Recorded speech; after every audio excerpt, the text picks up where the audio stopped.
Después de librar una gran cantidad de batallas, ganarlas y consolidar su poder como un rey germánico, Otón, el rey de la Francia oriental o de la Francia germánica, fue coronado como emperador en el año 962 en Roma por el Papa Juan XI.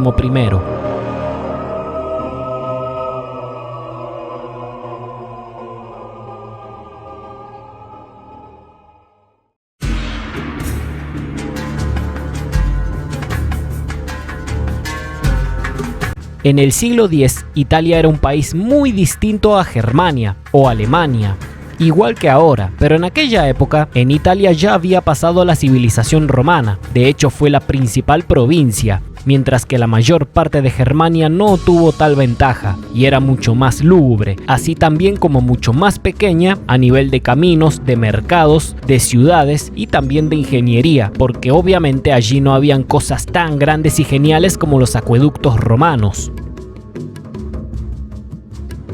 Al emperador Otón, que ya es un hombre grande y está cansado de batallar, le gusta tanto la cálida Italia que decide quedarse en ella. Pero en Italia, al igual que Germania, también existe una peligrosa rivalidad por territorios. Poderosos nobles, duques, el papado e incluso el emperador bizantino tiene territorios en el sur de Italia, mientras que en Sicilia los poderosos caudillos del Islam tienen el control. El hecho de estar 10 años en Italia también provoca el rechazo de la nobleza germánica, porque ven a su rey emperador como alguien demasiado lejano y alguien que está muy cómodo en un país extranjero. También surge una nueva rivalidad de emperadores, el mismo que tuvo Carlomagno, pues si bien los emperadores en Occidente se siguieron coronando, ninguno fue como Otón, un verdadero emperador reconocido por toda la cristiandad. Uno que ha ganado innumerables batallas, expulsó a los bárbaros húngaros de la Europa cristiana y no tiene oposición a su cargo. Alguien como él obviamente va a tener rivalidad con el emperador de Constantinopla, que en aquella región del mundo es visto de manera similar. Se ve a sí mismo como el legítimo heredero del antiguo imperio romano y como el protector de la cristiandad. Antes que se desate un conflicto serio entre emperadores, se llega a un acuerdo matrimonial, en el que el hijo de Otón se casa con un miembro de la familia imperial de Constantinopla, Teófano, y tras estar una década en el sur, Otón vuelve a Germania con todo su séquito, un país que ahora se encuentra en paz, comparado con las décadas anteriores. Por ello, la guerra dio un paso a un lento desarrollo. Las ciudades y sus murallas han sido reparadas, los mercados y los pueblos pequeños están creciendo, los caminos están más limpios y las ciudades más grandes se están convirtiendo en capitales germanas, donde se levantan nuevas edificaciones con arquitectura y arte otoniano, algo que en general será conocido históricamente como el Renacimiento otoniano. Obviamente Otón es un rey guerrero, no un arquitecto ni un constructor. Se lo llama arquitectura otoniana a nivel histórico porque fue en su época donde se empezaron a construir estas grandes iglesias. Pero en realidad el arte es el románico, un arte que tuvo su propio estilo dependiendo del lugar, en este caso un estilo germánico.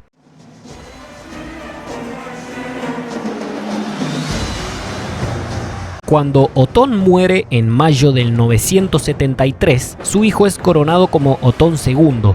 Tiene que enfrentar una lucha entre algunos nobles bávaros y bohemios, aquellos que no lo reconocen, así también como la reclamación del rey de Francia sobre la Lotaringia germánica, que ha sido fragmentada en dos ducados, la Baja y la Alta Lorena.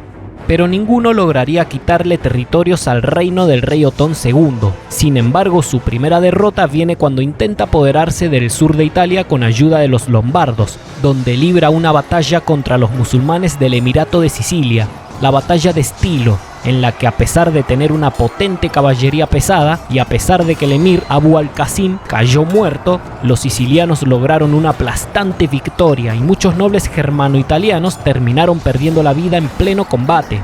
Entre ellos, el príncipe de Capua, Landulfo IV de Benevento, el príncipe Pandulfo II de Salerno, el obispo Enrique de Augsburgo y el margrave Gunther de Merseburgo. De hecho, el emperador Otón II logra escapar al norte por muy poco. Lo hace en un barco bizantino y disfrazado de mercader.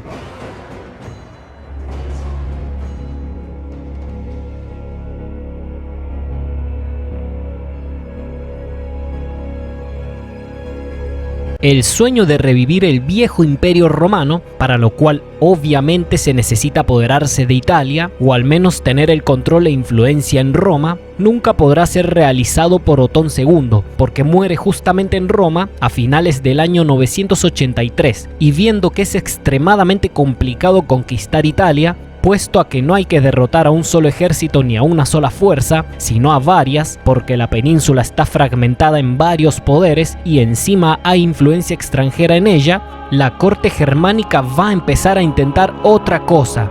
Lo quiere hacer por medio de la política, intentando controlar ni más ni menos que el propio papado de Roma. El primer paso se da en el año 996, cuando Bruno de Carintia, un noble sajón, es coronado como papa bajo el nombre de Gregorio V. Es el primo del joven Otón III, el hijo de Otón II.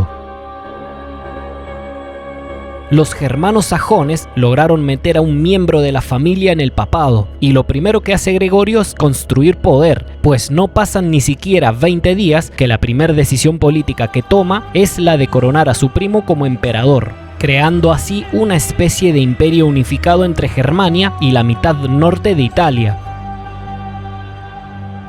La gran familia sajona ha dado un paso al frente y está construyendo un imperio, pero todo esto no le será tan sencillo, y la aristocracia romana ya tiene planeado desplazar a este nuevo papa germano del papado.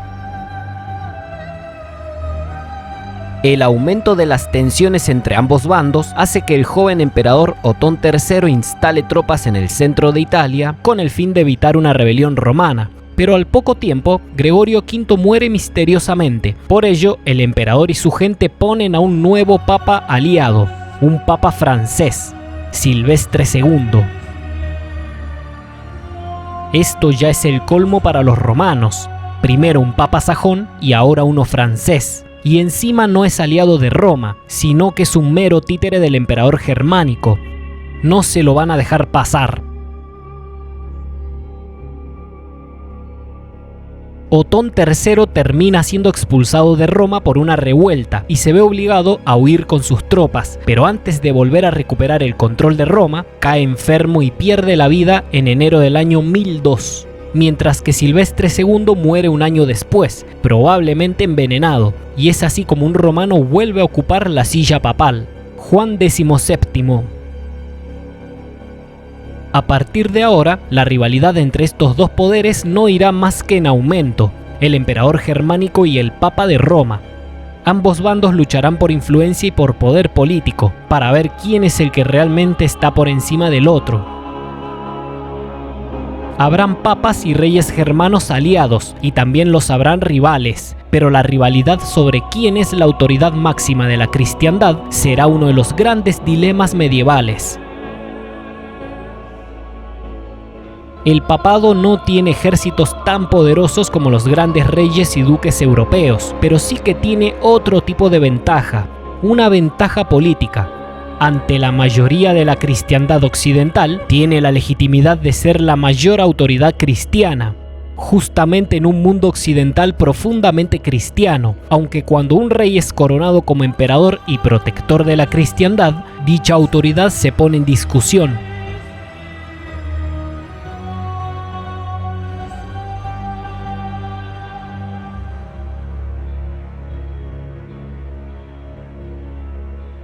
El emperador Conrado II, quien fue coronado como tal en el año 1027, intenta hacer lo mismo que sus antecesores, convertir a Germania en uno de los grandes pilares de la cristiandad, levantando monumentos e iglesias para aumentar la legitimidad de ser el líder del mundo cristiano.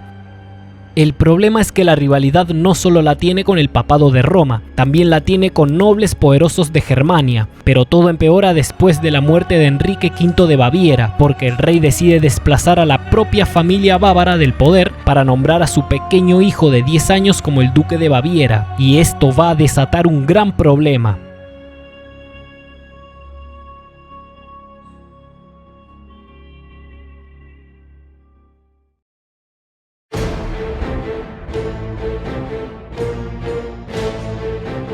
75 años después de la legendaria batalla de Lechfeld, en la que el rey Otón derrotó a los magiares húngaros que intentaban conquistar Germania, se desata el mismo conflicto, pero al revés.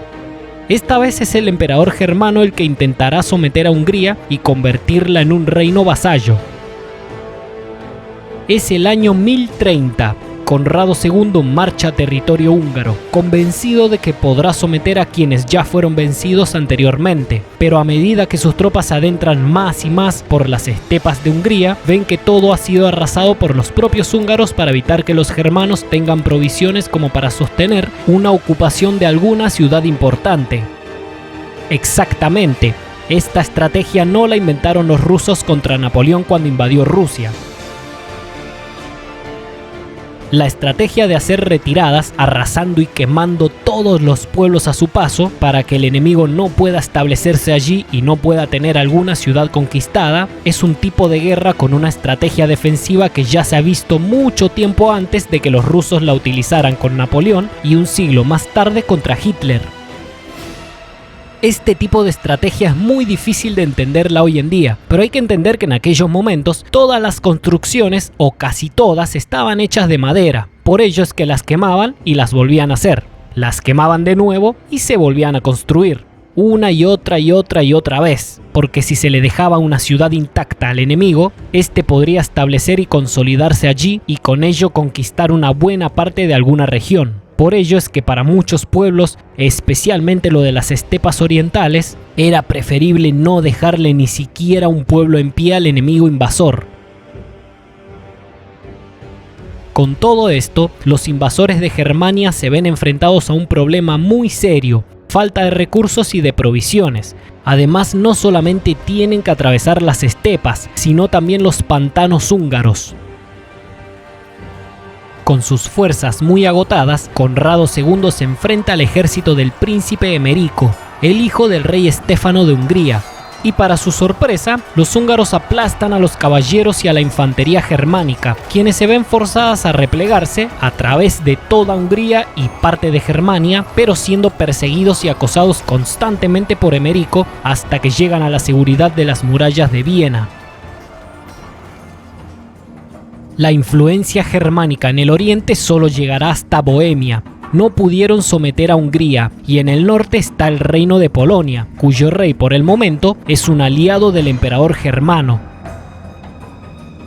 A diferencia de la imagen que tenemos hoy en día de Polonia, un territorio débil que ha sido repartido entre alemanes y rusos varias veces, en la Edad Media es muy distinto. Polonia se convertirá en un reino muy poderoso, uno que con el pasar de los siglos incluso se convertirá en el mayor poder de Europa Oriental junto a la gran Lituania. Y será al revés de la historia reciente que nosotros conocemos. Ni los alemanes ni los rusos van a poder contra los polacos.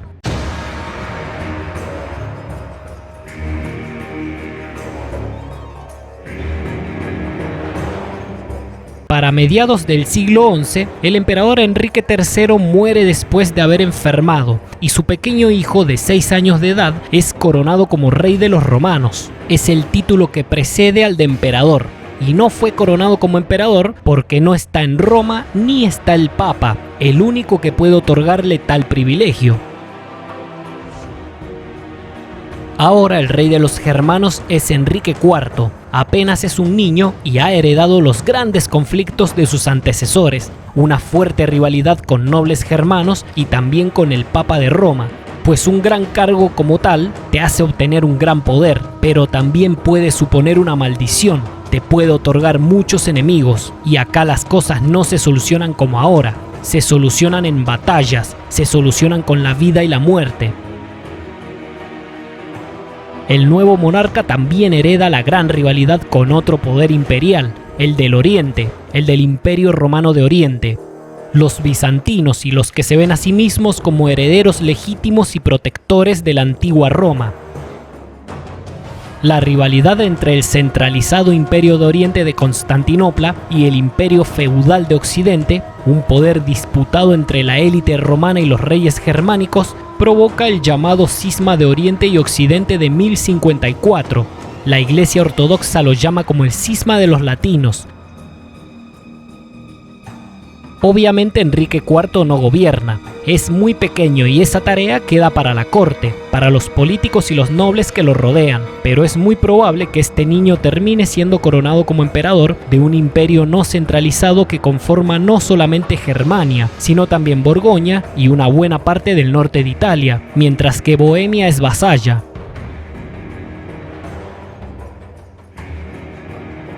Han pasado unos 90 años desde que Otón fue coronado como emperador.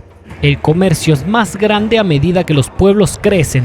Germania ha ido prosperando muy lentamente, a un estilo feudal y prosperando en lo que a la época se refiere, porque hoy en día no estaría bien visto que la mayor parte de la población sean campesinos que trabajen la tierra y sean vasallos de sus señores. Pero comparado con el caos de siglos anteriores, provocado en parte después de la caída de la civilización romana en el occidente, la cosa va mejorando. El pequeño nuevo rey, Enrique IV, es el que será conocido a nivel histórico por empezar un tremendo conflicto con el Papa de Roma, Gregorio VII.